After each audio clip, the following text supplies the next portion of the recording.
Hola a todos y todas, bienvenida a esta cápsula número 2 del curso de análisis estructural. Esta cápsula está enfocada principalmente a la primera parte del PPT-1, que es una parte que a veces se deja un poco de lado, pero es súper importante porque es un repaso completo de lo que vendría siendo la parte mecánica de materiales. Ya es súper importante entender esta parte del contenido. Así que yo les voy a hacer una pequeña introducción a la mecánica de medios continuos, que es un tema que en realidad manejo más o menos no tan bien como me gustaría, pero es un tema súper interesante, súper choro, pero es muy difícil, ya es muy difícil, ahí vamos a ver por qué. Ya, así que vamos. Deme un segundo, me tiro para allá, listo. Ya, entonces, eh, nosotros vamos a hablar, vamos a llegar, vamos, lo que queremos lograr es llegar a las ecuaciones de elasticidad. Eso es nuestro foco, ya tengan eso en mente. Entonces, para llegar a eso, nosotros primero vamos a hablar de lo que es la mecánica de medios continuos. Y así en simples palabras, es una rama de la física que estudia el estado de deformaciones y esfuerzo de sólidos, líquidos y gases. Entonces fíjense que nosotros vamos a trabajar principalmente con sólidos, pero la mecánica de medios continuos también considera los líquidos y los gases. ¿Ya? ¿Y qué se entiende por medio de... O sea, qué se entiende por medio continuo? Es un conjunto infinito de partículas, ¿ya? Que nosotros consideramos que al final no tiene discontinuidad, aunque microscópicamente pueda tenerla, ¿bien? Y para modelar esto matemáticamente, lo que nosotros hacemos es describir funciones continuas y tal que sus derivadas también sean continuas.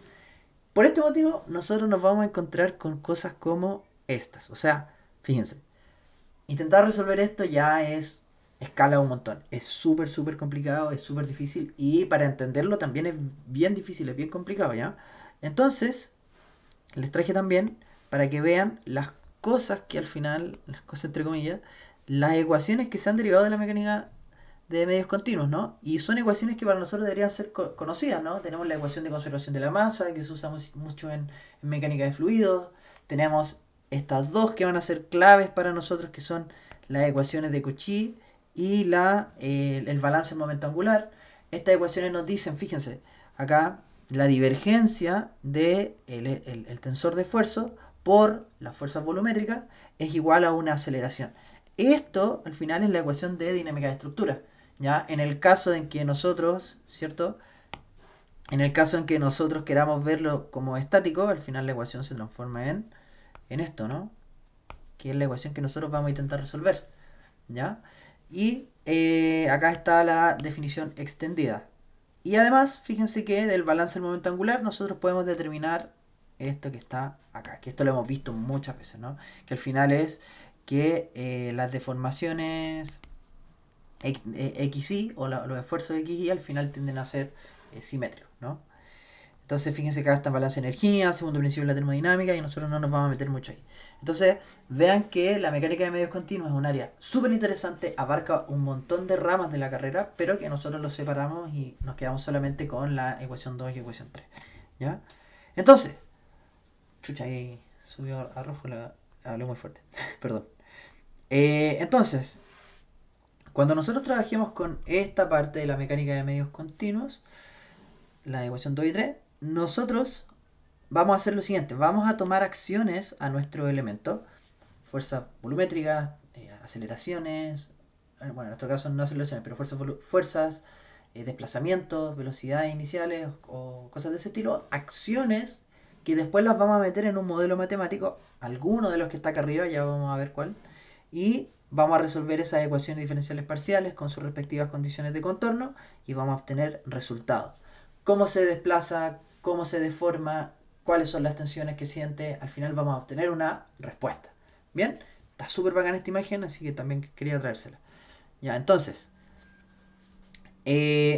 primero quiero, antes de como continuar, quiero explicar un concepto que por lo menos a mí durante harto tiempo me costó entender y creo que es súper como visual y súper práctico, ¿no? Que es el concepto de campo de deformación. Nosotros cuando tenemos una estructura en su estado inicial, ¿cierto? Sin deformación, tenemos algo de este estilo, ¿no? Cuando la cargamos, la estructura va a tender a deformarse. Aquí está súper exagerado, ¿no? Entonces, ¿qué creo que es lo que vean? Los puntos verdes como oscuro y el rojo más oscuro son los puntos del estado inicial. ¿Ya? Esos puntos, cuando yo la estructura completa baje, ¿cierto? Cada uno de estos puntos va a aparecer en uno de estos puntos como en un color, en ese color como más claro, ¿no? Entonces, por ejemplo, este punto va a bajar todo esto, este punto va a bajar todo eso, y así con cada uno de los puntos. Fíjense que los puntos, como vimos en la cápsula anterior, que se acercan al apoyo van a tender a deformarse menos, y los puntos más alejados van a tender a deformarse más. Entonces, cada uno de estos puntos va a tener un desplazamiento asociado, y además cada uno de estos puntos también va a tender a moverse en ese sentido si es que las deformaciones son muy grandes o si es que hay deformaciones de desangulación o algo de ese estilo, ¿ya? Eso que yo le estoy mostrando aquí con esos vectorcitos vienen a ser el campo de desplazamiento en dirección vertical y el campo de desplazamiento en dirección horizontal. Entonces, estos vectores que están acá vienen a ser el campo de desplazamiento. Había una tarea en mecánica de materiales que era como hacer algo así, y la idea era como programarlo y qué sé yo, y que dependiendo del el valor de esfuerzo esto diera un valor. Al final lo que uno hacía era en un AutoCAD poner las flechas del tamaño y creo que era una muy buena tarea, pero por lo menos yo lo hice así y creo que por eso nunca entendí el concepto, pero bueno, ¿ya? Eso es el concepto de campo de desplazamiento y es súper, súper importante para todo lo que vamos a hacer ahora de aquí en adelante, ¿ya? Entonces, veámoslo de una forma más matemática y no puede fallar el ejemplo de la papa, ¿no? La típica papa, esto lo van a ver, no importa qué libro tomen, el ejemplo de la papa para explicar esta cuestión es clave y aquí lo vamos a intentar entender. Entonces, inicialmente yo tengo un elemento cualquiera, ¿cierto? Un elemento cualquiera tridimensional, en este caso es bidimensional, donde este elemento va a estar sometido a condiciones de contorno, a restricciones, va a tener, nosotros vamos a definir un eje y un punto cualquiera de esta papa, ¿no? Esta papa, ¿cierto? Esta posición que va a tener inicialmente antes de estar cargado, ¿cierto? Va a ser conocida como posición inicial. Cuando ustedes vean esta notación, esto es un vector, ¿cierto? Que al final lo ponemos como x0, y0 y z0, ¿cierto? De ese estilo, pero lo transponemos, ¿no? Ya, ahí sí. Mi hermano tenía a Eladia todo echando. Entonces, como les decía, esto es nada más que notación. Bien, entonces, cuando yo someto esta estructura a una fuerza, esta va a tender a deformarse manteniendo y respetando las condiciones de contorno, ¿ya? Entonces la posición a la cual estaba sometida inicialmente se trasladó a una posición segunda. Bueno, aquí puse al revés las notaciones, pero no importa, ¿ya? Entonces fíjense que esa nueva posición ahora va a ser la posición que tenía inicialmente más el desplazamiento que está asociado a ese punto en particular, ¿no? X0, Y0 y Z0 es la posición de ese punto en particular. Pero si yo describiera el campo de desplazamiento que sienten cada uno de los puntos, ¿cierto? Al final, ese vendría siendo mi campo de desplazamientos U. ¿Ok? Súper, súper importante. Y ven, acá está el campo general de desplazamiento y acá está el campo de desplazamiento en dirección X, ¿cierto? Que va a depender al final de las variables X, Z y Z. ¿Ya? Y además, esta papa, ¿cierto? Este cuerpo al final tridimensional, que puede ser cualquier elemento, puede estar sometido a fuerzas puntuales, fuerzas superficiales y fuerzas volumétricas. ¿Ya? Ahí vamos a entrar más en detalle a medida que avancemos en el curso.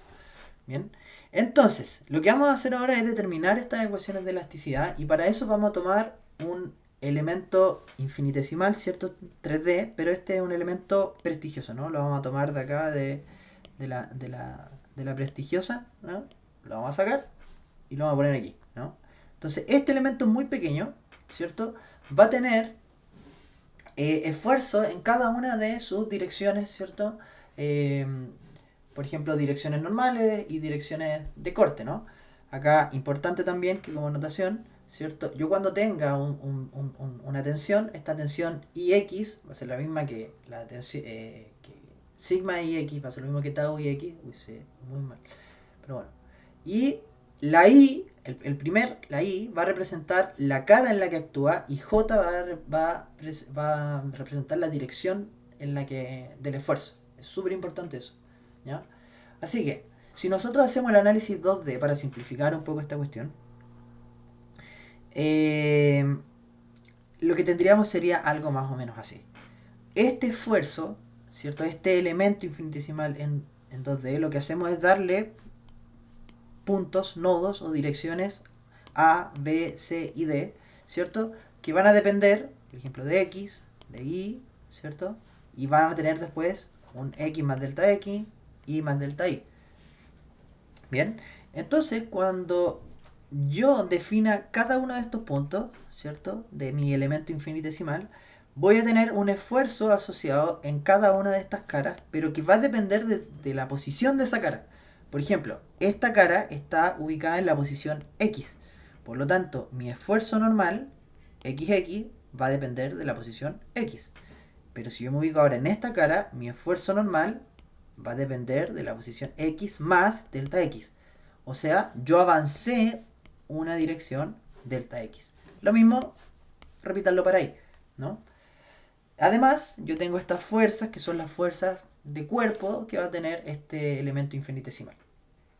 Ahora, yo aquí simplifiqué bastante porque en realidad los esfuerzos dependen tanto de la posición X como de la posición Y. Si recuerdan, por ejemplo, si yo veo una viga cuadrada desde frente, yo tenía que, si bien voy a tener un esfuerzo de corte dependiendo de cómo me mueva, por ejemplo, en ese sentido, por ejemplo, así, pero también voy a tener un esfuerzo de corte que va a ir dependiendo de dónde me voy ubicando, ¿no? Así, ¿no? ¿Ven? Entonces depende tanto de si yo recorro la viga en este sentido o si recorro la viga en ese sentido. ¿Ya? Por eso dependen de X, pero a modo de simplificación se puede considerar. Entonces, nosotros vamos a tener siempre tres ecuaciones de equilibrio, que son sumatoria de fuerza en X, sumatoria de fuerza en Y y sumatoria de momentos. Esas tres ecuaciones nosotros nos vamos a basar en eso, ¿ya? Y si ustedes hagan el ejercicio, tomen este modelo, ¿ya? Antes de pasar para acá, hagan esto y planteen las ecuaciones, ¿no? Este elemento si está quieto, entonces todas las fuerzas que están en esos sentidos se deberían contrarrestar, o sea, esa y esa, ¿cierto? Se deberían contrarrestar si yo hago sumatoria de fuerza en X. Yo los invito a hacerlo con sumatoria de fuerza en Y, van a llegar a exactamente el mismo resultado, ¿ya? Entonces, si yo hago sumatoria de fuerza en X, tomo todas las fuerzas asociadas, incluyendo las fuerzas de cuerpo, y las multiplico por el área en el cual estoy asociado. Aquí yo estoy tomando un ancho unitario, así que da lo mismo. Bien, pero la cara va a tener un largo I, ¿sí? ¿Cierto? Delta I, y lo mismo hago con las caras que están en delta X. Y esta es delta X, delta Y, porque es todo el cuadradito, ¿no? Ahora, repito lo mismo con I, y a modo de simplificación y de notación, yo voy a tomar, ¿cierto? A mi sumatoria de fuerza la voy a dividir por el área. Entonces acá estoy teniendo esfuerzo, ¿no? ¿O no? Creo que sí. No recuerdo. Ya, pero no importa. Lo que tengo acá, ¿cierto? Ahora me va a quedar de esta expresión. Y esto, fíjense que si esta es la función que describe el esfuerzo normal, esto se asemeja mucho a una definición que nosotros hemos trabajado matemáticamente harto, ¿no? Que es la definición de derivada. Entonces, cuando yo acerco mi elemento infinitesimal es muy pequeño, entonces lo que yo voy a tener aquí va a ser la derivada, ¿cierto? Dependiendo de x, de mi función del esfuerzo, ¿cierto? Y al otro lado lo mismo. Entonces fíjense que si yo hago eso para cada uno de los puntos, voy a tener este tipo de ecuación. Y esta ecuación son las ecuaciones de Cauchy, o Cauchy, o Cauchy, no sé cómo es, pero son las ecuaciones de Cauchy que les mencionaba hace un rato. Entonces, esto que está acá, si ustedes lo hacen con delta I, ¿cierto? Van a llegar a esto que está acá. Estas son las ecuaciones básicas de elasticidad ligadas a esfuerzo. Y estas son las ecuaciones que nosotros queremos resolver. Nosotros queremos ver cuáles son los esfuerzos que siente mi elemento, mi estructura al final. Esto matemáticamente se puede escribir de este estilo, ¿cierto? La divergencia por el vector de esfuerzo más las fuerzas de cuerpo igual a 0. Porque aquí estoy en caso estático. Caso dinámico ya vimos que era masa por aceleración. ¿Ya? Y de la ecuación 3 que les decía antes, nosotros vamos a obtener, ¿cierto? Que los esfuerzos al final del tensor, los que son así, van a ser iguales. ¿Bien? Entonces, además, ¿cierto? De esto que está acá, nosotros ahora estamos hablando de esfuerzos, pero además nosotros tenemos que determinar ecuaciones para las deformaciones, ¿no? Entonces, acá, ¿cierto? De nuevo, tomamos un elemento de la prestigiosa, ¿cierto? Y lo analizamos. Y aquí ocurre exactamente lo mismo, ¿ya? Exactamente lo mismo. Es el mismo procedimiento, pero yo creo que vean que, porque uno se hace la pregunta, ¿no? ¿Y esta cuestión de dónde sale, no? ¿De dónde salen estas cuestiones? Entonces, primero vamos a recordar un poco, ¿cierto? La definición de deformación unitaria, ¿ya? La deformación unitaria viene a ser cuánto la división o la relación entre cuánto medía inicialmente versus cuánto se deformó. ¿Ya? Ahí está la definición en base a esta barrita, ¿no? Pero si yo lo quiero ver ahora de una forma más matemática e infinitesimalmente, nosotros vamos a tener que la deformación unitaria axial va a ser el desplazamiento, el campo de desplazamiento dividido en la derivada de su posición. ¿Ven? Si nosotros hacemos aquí un despeje, nosotros podemos ver que ese delta L, esa cuánto varía, va a ser lo mismo que cuánto medía inicialmente por la derivada del desplazamiento en función de x. Si nosotros consideramos eso, ahora fíjense, llevémoslo a cabo. Tomemos un elemento que mide delta x, que es exactamente lo mismo que esto que está acá, ¿cierto? Delta x, delta y. Entonces sus deformaciones, ¿cierto? Esto va a ser, acá lo puse así como la variación de delta x, cuánto varía delta x. Esto no va a ser nada más que, fíjense, tomemos esta misma fórmula. En vez de L, es esto que está acá. Entonces, L0, era la medición inicial, ¿cierto? Y delta U en delta X es cuánto yo lo deformé. ¿Ven? Entonces ahí yo tengo lo mismo que está acá. ¿Ven? El mismo juego para cada uno de estos y ustedes van a obtener ese resultado. ¿Ya? Ahora, las deformaciones de corte, su obtención es un poco más compleja, ¿ya? No es necesario que las hagan o que las investiguen, pero es importante que entiendan que estas están asociadas a una desangulación de mi elemento. ¿Ven? Fíjense, cuánto se desangula gamma 1 y gamma 2, eso es importante. ¿Ya? Entonces los cortes van a estar asociados a desangulaciones de elementos. El profe Tobar tenía videos bastante buenos de como maquetas que mostraban esto, ¿ya? Así que eso. Y por último, tenemos además deformaciones que pueden ser provocadas por temperaturas, ¿no? Tenemos el coeficiente del material, la variación de la temperatura y el delta de Kronecker o Kronecker, no me acuerdo cómo era, que lo que quiere decir es que si el I con el I calzan, el valor es 1, si no calzan es 0. Entonces al final este vector ETIJ va a ser un vector de la forma 1, 1, 1 cuando es XX y Y y ZZ. ¿Ven? Ahora, vamos a entrar en otro punto. Vamos a pegarnos un pequeño salto porque vamos a hablar ahora de lo que vienen a ser las relaciones constitutivas, ¿ya? Que están asociadas a tensión y deformaciones y de la constitución del material, por eso se llaman así. Cómo yo relaciono esfuerzo de deformación y lo relaciono a través cómo, del comportamiento del material o de lo que está hecho el material, ¿ya? Entonces, lo primero, ley de Hooke generalizada. Esta ley de Hooke la van a escuchar en todos lados y es clave para poder continuar, y van a ver más adelante en los cursos de sobre todo hormigón armado y diseño en acero que esto es súper importante, ¿ya? Sobre todo para describir, yo creo que en hormigón armado se usa mucho para como ver cuánto se deforma el acero con el hormigón juntos, es súper bacán esa área, ¿ya? Entonces, esta es la definición extendida, esta es la definición tensorial, pero lo único que está diciendo es lo que está acá. Los diferentes esfuerzos se van a calcular como el tensor que tiene las propiedades del material, fíjense que tiene 1, 2, 3, 4 componentes, y el tensor de deformaciones unitarias, ¿ya? Esto es la ley de Hooke generalizada, que al final si ustedes le borran eso que está ahí, al final es la típica sigma igual a E por epsilon en el caso de deformación de tensión uniaxial, ¿no? O sea, yo tengo una probeta ahí, ¿cierto? Uy, ¿cierto? Y la cargo así y así, y típico que te tira el grafiquito ahí, ahí y ahí, ¿o no? Donde eso que está ahí, eso lo han visto un montón de veces, ¿no? ¿Ya? Esto lo han visto harto, ¿ya? Quiero pensar que lo han visto harto, ¿ya? Así que eso. Entonces, cuando nosotros tenemos un material simétrico, aquí, a ver, respiremos un poco, pónganle pausa aquí si quieren, van a tomar agua porque esta parte es terrible densa. Ya es súper pesada esta parte que está acá. Entonces, yo voy a continuar. Entonces, cuando yo tengo un material simétrico, pueden existir, sobre todo cuando existen tres planos de simetría que son mutuamente ortogonales, ya, generalmente los materiales con los que estamos trabajando, se denominan materiales ortotrópicos. Bien, el tensor que contiene la información del material se transforma en esto que está acá. Todos estos toman valores cero y ahora solo nos queda esto que está acá. Y además, esto se vuelve simétrico, ¿no? Entonces, si además las propiedades del material son iguales en todas las direcciones, o sea, tengo un material isotrópico, voy a poder describir ese tensor de esta forma, donde las constantes van a ser iguales en esas y esas.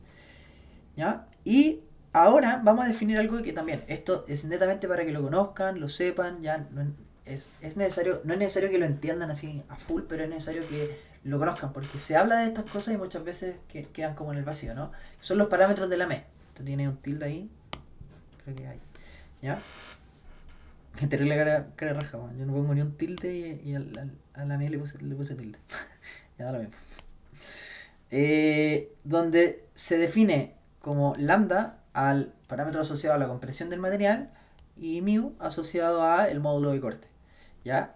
En base a esos dos parámetros yo voy a describir alfa, que va a ser esto que está acá, y beta, que va a ser este valor que está aquí.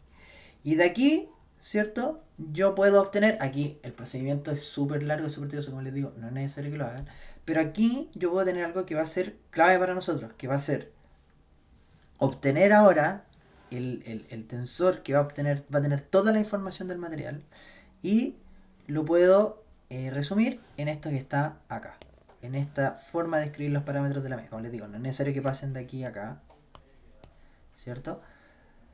Y además, ¿cierto? Yo sé que el módulo de elasticidad está dado por esta definición de los parámetros de la mesa, esa y esa. ¿Bien? Si yo lo veo de la forma inversa, voy a obtener esto que está acá. Y esto es mucho más interesante para nosotros, porque ahora fíjense que si yo reemplazo estos valores acá, voy a obtener que ahora sí el tensor que tiene esta información va a estar asociado, o sea, va a estar escrito con cosas que nosotros manejamos, que son el módulo de elasticidad, el módulo de Poisson, ¿cierto?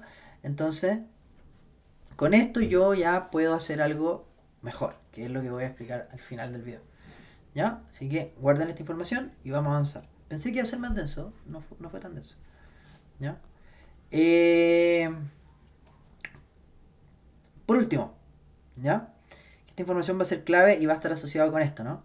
Como yo ahora ya puedo escribir, ¿cierto? Esa información de esta forma, yo ahora voy a poder asociar, ¿cierto? Mis esfuerzos con mis deformaciones de esta manera, ¿no? De estas maneras que están acá, ¿no? Ya conozco el tensor que tiene la información del material, pero ahora, fíjense que en este caso yo estoy tomando una notación como de la deformación unitaria tanto asociada a los esfuerzos como asociada a las temperaturas. Estoy resumiendo en esto. En el PPT creo que la notación es al revés, como E aquí y aquí así, ¿ya? Ojo con eso, ¿ya? Y si yo tomo ahora la ecuación así completa, ¿no? Yo puedo escribir ahora este vector de acá, como esta que está acá, que es la ley de Hooke, ¿cierto? Más las deformaciones asociadas a la temperatura, ¿ya? Esto va a ser súper importante a futuro, ¿ya? Porque esto que está acá, después nosotros lo vamos a utilizar para algo importante, algo grande, ¿no? Si lo vemos desde el otro lado, del lado de los esfuerzos, es decir, ahora pasamos esta matriz para el otro lado, qué sé yo, hacemos el cambio, etcétera, etcétera, ahora voy a tener esta matriz que está acá. Y eso nosotros también, ¿dónde quedó? Lo podemos ver acá, ¿cierto? Si ustedes van resolviendo así, por ejemplo, esta matriz, así como toman toda esta fila con esa fila y con ese y ese, ¿cierto? Van a obtener el valor del sigma x, ¿ya? Que vendría siendo eso. ¿Bien? Así que esto va a ser súper importante más adelante. Y para cerrar, a modo de resumen, ¿cierto? ¿Qué es lo que queremos? Queremos resolver, como les mencioné, estas ecuaciones que están acá. Notación bueno, esta notación es la extendida, me imagino que esta es la comprimida, ¿cierto? En el caso estático. Después en dinámica vamos a ver que esto es súper, súper potente cuando le agregan la aceleración y ahí se pone bacán, ¿ya? Y esto por definiciones se lo tienen que aprender. Si nosotros derivamos esto, ¿cierto? Dos veces aquí hace la derivada para cada una de las derivadas parciales, obtenemos esto que está aquí, que esto se traduce en condiciones de contorno y que son las ecuaciones de compatibilidad. En el caso tridimensional nosotros vamos a tener toda esta cantidad de ecuaciones, ¿ya? Y como les mencioné, ahí está finalmente lo que ustedes tienen que manejar. Ustedes si quieren pueden aprenderse esto de memoria, no es lo recomendable, pero al final lo que nosotros vamos a querer resolver es esto de acá. ¿Ya? Con eso ahí tendríamos visto toda la parte de elasticidad. Espero que les ayude. Les dejé videos que hice del año pasado que les van a servir mucho para ver esto ya en práctica.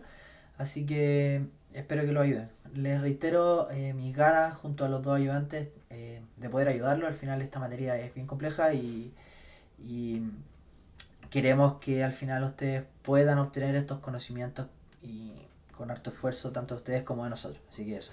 Espero que les sirva, que les ayude y nos estamos viendo en la ayudantía antes del certamen. Chau.